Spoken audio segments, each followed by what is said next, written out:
মেরুদণ্ড আছে, অর্থাৎ পিছন থেকে মেরুদণ্ডের হাড়টি আছে। এটি ম্যামালিয়া শ্রেণীর অন্তর্গত। কয়টা পর্বের ম্যামালিয়া শ্রেণী? ম্যামালিয়া শ্রেণী মানে হচ্ছে স্তন্যপায়ী। ল্যাটিন ভাষায় ম্যাম্মা মানে স্তন, আর ম্যামালিয়া মানে যারা স্তন্য পান করে, অর্থাৎ ছোটোবেলায় স্তন্য পান করে। এই ইঁদুরও একটি স্তন্যপায়ী প্রাণী, অর্থাৎ এরা ছোটোবেলায় স্তন্য পান করে। আপনারা দেখতে পাচ্ছেন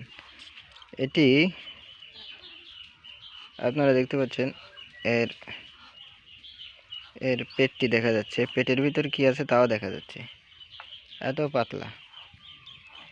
পাতলা আপনারা এর শিরা উপশিরাও দেখতে পাচ্ছেন। আমি যদি ফ্ল্যাশ চালু করি, আপনারা এর পাতা শিরা উপশিরাও